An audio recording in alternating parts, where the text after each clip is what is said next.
Hey, I'm Linda. Thanks for joining me this morning. In our quiet suburban neighborhood, my days always start the same. I make breakfast for my son, Danny, before he heads off to school. My husband, Tom, is usually already on the phone by then, laughing too loudly at whatever crisis his sister, Rachel, is having. This particular morning, the sun hadn't even fully risen yet, but there was Tom, coffee in one hand, phone in the other. Rachel was ranting about her car breaking down again and how she needed help with that, plus more money for her boys' never-ending activities. I've got your back, Ra. Let me see what I can do, Tom said, eager to please. I glanced at Danny, sitting quietly, eating his cereal as if he was trying to make himself invisible. It broke my heart to see him like that. When Tom finally hung up, I tried once more to bring up something that had been weighing on me. Danny's been really interested in that summer coding camp. It would be great if we could look into it for him. Tom barely looked up from his phone, scrolling through his messages. Yeah, but you know how tight things are right now, with my mom needing help and Rachel's kids needing new laptops for school. I pressed on. But what about Danny? His interests are just as important. Tom sighed, irritated. Linda, we've been over this. My family needs me. Before I could respond, the doorbell rang. It was Tom's mother, Eleanor, sweeping in with her usual air of superiority. She barely glanced at me before turning to Tom. Darling, you won't believe the morning I've had, she began, but I had already tuned out. I focused instead on packing Danny's lunch, feeling the familiar hollow ache in my stomach. This was the same cycle every day, Eleanor and Rachel calling with their emergencies, and Tom rushing to their rescue. As I handed Danny his lunchbox and watched him leave for school, I couldn't help but wonder how much longer I could stand to watch my son be put second to his cousins. That night at dinner, the absence of Danny's future in our family discussions was glaring. Tom talked about how he'd helped Rachel with her car troubles and transferred money to cover his nephew's new laptops. You should have seen how happy they were, Linda. I wish Danny understood the value of family like that, he said, completely missing the irony. My fork paused in midair. Family includes Danny, Tom. When's the last time you did something just for him? Tom frowned, clearly not expecting the challenge. He's fine. He doesn't need constant hand-holding. In that moment, it hit me. My husband's family was his priority, and somehow, Danny and I had become background characters in the drama of their needs. After dinner, Tom retreated to his office, mumbling something about managing funds for his mother. I sat at the kitchen table, staring at the uneaten food, the cold clarity of my situation settling in. I was alone in this, but I was determined to change it, for Danny and for myself. The next steps wouldn't be easy. But as I cleared the dishes, I knew one thing for sure. I wouldn't let my son be forgotten. Not anymore. Later that evening, I logged into Danny's college fund account, something I always did with a sense of pride. But today my heart sank. The numbers didn't add up. Thousands of dollars were missing. Frantically, I double-checked, hoping I'd made a mistake. No such luck. I confronted Tom. You gave his college fund to Rachel's kids. Babe, they needed it for school. It's a good investment in their future. And what about Danny? His future doesn't count. Come on, it's not like that. He's smart. He'll figure something out. Family helps family. That's just it, isn't it? Tigu, Danny isn't family enough to deserve his own savings. Tom shrugged, feeling my anger. I'm doing my best here. No, you're doing what's easiest. You're avoiding conflict with your mom and sister by sacrificing your own son. The silence that followed was thick and uncomfortable. Tom's avoidance was answer enough. It was up to me now. Danny needed someone in his corner, and that someone was going to be me. A few days later, I found myself sitting in a local coffee shop, chatting with a mom whose son attended the same expensive private school as Rachel's kids. What started as casual talk about school fundraisers quickly turned into a strategic gathering of information. So the school is pretty selective with scholarships, huh? Must be a hefty tuition. Oh, absolutely. It's outrageous. But some people get creative with funding. Creative? How so? She leaned in slightly, lowering her voice. Well, you didn't hear it from me, but there's been talk, she said, lowering her voice. Some parents funnel money through different accounts, even for scholarships. There's a lot of politics involved. Politics. That word echoed in my head. Tom's family helps family suddenly seemed like something much darker, part of a system built on manipulation and secrecy. I thanked her for the chat, my mind racing. That evening, I found myself at the school, posing as a prospective parent interested in scholarships. The admissions director, a sharply dressed woman with a polished smile, was more than willing to explain their prestigious program. How do most families manage the tuition? I asked, trying to sound casual. We offer a variety of scholarships, some based on need, others on merit, and of course, there are private donations. Private donations? I probed. Yes, some of our benefactors are very generous. It allows them to give back and support the community. It's all very discreet, of course. Discreet. There it was again, the secrecy. It was clear there was something beneath the polished surface, a system designed to control through financial dependency. This was about more than money. It was about influence. As I left with brochures, a new sense of purpose filled me. If Tom and his family were part of this game, they weren't just risking Danny's future. They were part of a machine manipulating far more than just college funds. On the drive home, the streetlights blurred as scenarios raced through my mind. How many others were out there, silenced by the weight of financial dependence? How deep did this go? When I arrived home, I found Tom on the couch, flipping through TV channels. He glanced at me, his gaze hollow. "Find out what you needed?" he asked, barely paying attention.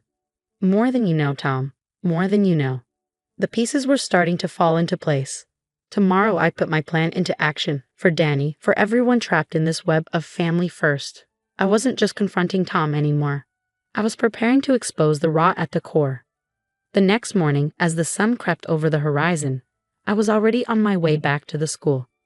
I clutched a folder of carefully prepared questions, all under the guise of exploring scholarships for Danny. But my real mission was to meet with Paula, the financial advisor I'd been introduced to during my previous visit. "Good morning, Paula. Thanks for meeting with me again. I really appreciate it." "My pleasure, Linda. I know how stressful it can be figuring out school funding. What can I help you with today?" "Well," I began. Lowering my voice, I heard from a few parents about the possibility of managing funds creatively here. I was wondering. Paula leaned in slightly, her voice dropping to a whisper. "It's not something we openly discuss, but yes, there are certain avenues we can explore, depending on your needs.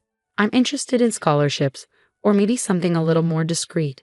I'm not sure how it all works." She nodded and pulled a thick folder from her drawer. "Let's see what we can do for you. It's all about finding the right fit for your situation." As she flipped through the documents, I noticed names and figures, a trail of breadcrumbs. So all these contributions go directly to the students. Mostly yes, but in special cases, funds are managed through a third party.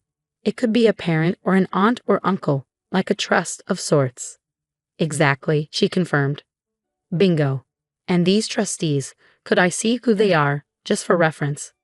Paula hesitated, then pulled up a digital ledger on her screen. I scanned it quickly, and there it was, Rachel's name, not her son's, handling significant sums of money. "That's interesting," I murmured, filing the information away. As the meeting wrapped up, Paula mentioned something that made my pulse quicken. "You know, with all the scrutiny these days, we have to be careful. There's talk of an audit coming up, a thorough review of all accounts." "An audit?" I repeated, my heart racing. That sounds serious. It's all routine, of course, but yes, it makes everyone a bit nervous. "Understandable. Thanks for the heads up." I left with a smile on my face and my mind buzzing. The next step was clear. That afternoon, I paid a casual visit to Eleanor's house. Tom's mother loved to brag about her children's supposed generosity, and today was no different. "Tom has been such a help to Rachel and the boys," Eleanor gushed. "He's got such a generous heart. Our family always takes care of each other." "I heard the school might be having an audit soon," I said, as innocently as I could. "It's great that everything's so transparent, isn't it?" Eleanor froze, her cup of tea halfway to her lips. "An audit? But why?" "Oh, I'm sure it's just routine. Audits are good for peace of mind, making sure every dollar goes where it's supposed to." I could see the worry creep into her expression, the seed of doubt firmly planted. "Well, yes, I suppose I'll mention it to Rachel. Probably for the best." As I left Eleanor's house, I could feel my plan coming together. The mention of an audit would spread through Tom's family like wildfire, and with Rachel and Tom's shady financial dealings, panic was inevitable. The next morning, I was in the kitchen when the phone rang. The caller ID showed the school's number. My heart skipped a beat. "Good morning, this is Paula from the school." We've started a preliminary review of our accounts, and while it seems there might have been some irregularities. Really? That sounds concerning, I said, feigning surprise. Yes, we've received a few anonymous tips. We're looking into everything very thoroughly. That must be a huge hassle. It is, but it's necessary. We take the integrity of our funding very seriously. I could almost hear the sweat forming on her brow through the phone. The trap was set, and now, I just had to wait for it to spring. Hours later, as I was watering the plants, Tom burst through the door, his face flushed with a mix of anger and confusion. Eleanor followed closely behind, wringing her hands, her usual composure replaced by an unmistakable worry. "Linda, what have you done?" Tom roared, slamming the door behind him. "Me? What are you talking about?" "They're auditing the school. They're asking about the money I sent for Rachel's boys," Eleanor interjected, her voice cracking under the strain. "Money you never should have sent," I replied, keeping my voice calm. "You've embarrassed us all. If this gets out, our reputation," Eleanor began, but I cut her off. "Your reputation was built on lies, Eleanor. You stole from your own son." "I was helping my family," Tom protested, his voice defensive but faltering. "At what cost, Tom? Who's your family, really?" He couldn't answer. His silence was a deafening admission of guilt. That evening, the fallout was palpable. Word spread quickly, as it always does in tight-knit communities. Neighbors whispered, their eyes darting toward our house, filled with a mixture of pity and judgment. The phone rang again. It was Rachel this time, her voice frantic. "Tom, what have you done? They're asking about the scholarships, the money." "It was for you and the kids, Rachel," Tom stammered, desperation creeping in. "I did it all for you." "You've put us all at risk," she snapped. The blame game began, phone calls flying back and forth, accusations ping-ponging between family members as the whole unit began to crumble under the weight of deceit. In the eye of the storm, I sat quietly. The fury I once felt was replaced by a cold, steady resolve. This was necessary. This was justice. By the time the next community meeting rolled around, the whispers had turned into full-fledged shunning. As Eleanor, Rachel, and Tom walked into the room, people visibly distanced themselves, moving away, leaving empty spaces around them. The isolation was stark and unmistakable. "See what you've done," Eleanor hissed at Tom, her voice venomous as they sat down. "I did what I thought was right," Tom muttered, but his voice lacked conviction. "You thought wrong," I said, standing up. The room fell silent. "We trusted you, Tom, but you and your family played us for fools, using your own son's future as collateral. But no more. This community does not tolerate deceit." As I sat back down, I could feel the weight of many eyes upon me. There was a shift in the room, a nod here, a whispered agreement there. The tide was turning. When I returned home, the sky was streaked with the fiery hues of sunset. The hardest part was over. Our once quiet town, uneventful and serene, now buzzed with the aftershocks of a scandal that had exposed the cracks in what was once thought to be a model family. Tom's actions had not only put his job at risk, but also dismantled the pedestal his family had built for themselves.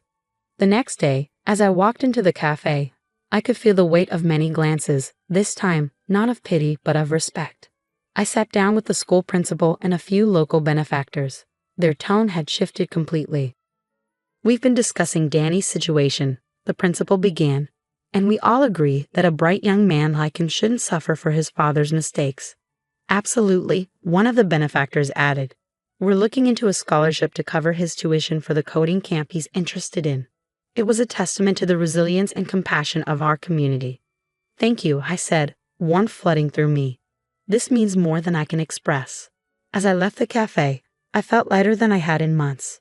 Neighbors waved, some stopping to offer their support and help. It was a stark contrast to the isolation now surrounding Tom, Eleanor, and Rachel. At home, I found Danny working on his homework. When I told him the news, his face lit up with the brightest smile I'd seen in a long time. "Really, Mom? That's awesome. I won't let you down." "I know you won't, honey. This is your time to shine." Later that day, I found Tom sitting alone in the park, a shadow of the man who once held his head so high. He didn't notice me at first, but when I approached, he looked up, surprise flashing briefly across his face before it was replaced by resignation. "I just wanted to tell you," I said, "Danny got the scholarship. He's going to that summer camp after all." "That's good. He deserves it," Tom muttered, his voice barely above a whisper. Tom, it didn't have to be this way. I know, he sighed. I just thought I was doing the right thing. I didn't see. That's just it, I said softly. You didn't see because you didn't want to. You chose not to see us, your own family. He nodded, the weight of his choices finally settling in. I guess I have a lot to think about. Yes, you do. I turned and left him to his thoughts. The road ahead for him would be long and filled with challenges of his own making. But for Danny and me, the future was looking brighter. We had weathered the storm, and with the support of those around us, we were ready to rebuild, stronger and wiser. As I walked back home, the sun set, casting long shadows on the path ahead. The cool evening air carried the promise of new beginnings and the sweet scent of justice, not served by courts, but by the unshakable moral compass of a community that stood up for what was right. For Danny and me, this wasn't just an ending. It was a new beginning, a testament to the strength of a mother's love and the resilience of those who choose to do what's right.